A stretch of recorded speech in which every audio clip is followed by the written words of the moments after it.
team, and hi all the readers. My name is Dara Singh, and I am the author of Tell Her She's Lovely.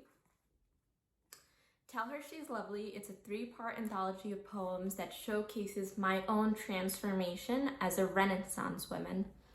Today I wanted to talk to you about what a Renaissance woman is and why in society it's considered so unconventional. A Renaissance woman, believe it or not, is someone who doesn't just stick to doing one thing for the rest of her life. It's not necessarily going to be someone who's going to be sitting in a banking job or sitting in any other industry, and that's all they're doing, that they're climbing the corporate ladder. A Renaissance woman is a multifaceted woman who is juggling multiple interests at the same time. So you can be writing this book, you can be working on a business, and you can be having your own separate 9-to-5 job. But the difference between someone who's simply, let's say, multitasking versus Renaissance woman is that you thrive on new challenges. If someone assigns you a new challenge, it excites you because you're already so used to juggling multiple things.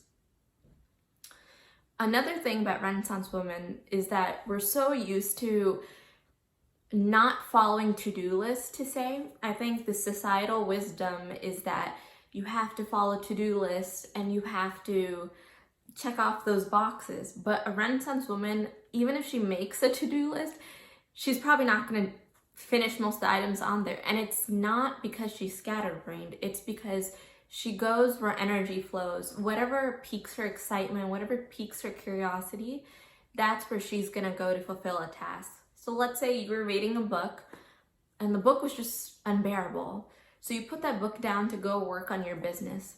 You're working on your business, then you get tired, then you're like, let me read another book. And then you're just like, oh, but I have another business idea. For the average Joe, it may seem like this is scatterbrain thinking, but in reality, you're exerting as much effort as needed for the time being in certain areas. You're following this intuitive guidance, this inner compass. Another good thing about a Renaissance soul is that you have an aptitude, because you already have so many interests, is that you can be a great entrepreneur. So when you're running a business, you will have to have multiple hats. Like you might be the PR guy for yourself, PR woman for yourself one day. You might be the marketing person for yourself one day. You may be the communications coordinator. You may be the operations coordinator, whatever it is, and you'll be the CEO. You are already so well put in a position to be that entrepreneur because you have experience juggling multiple things. Naturally it's an innate part of you. So growing up, you may have been told, just pick one thing and focus your all on it. But if you're a Renaissance woman, it's so possible to be successful in all these different areas and still exert that intuitive energy that you have. So, I'm happy to talk more about this. You can read the article I have attached, but just know that if you're a person with so many interests that you get shamed or frustrated because you're just like, oh, why can't I pick one thing and figure it out? The reality is you weren't ever supposed to pick one thing and figure it out.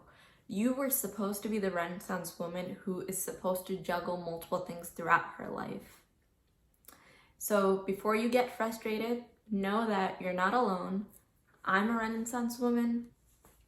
There's so many of us out there. And so I want you to embrace your power and be the truest potential of yourself. And if you ever need help, I also run a coaching business, LifeResume, where I help people like you design a life around their multiple interests. And we also have a free Facebook community. So thank you, and check out my book. Bye.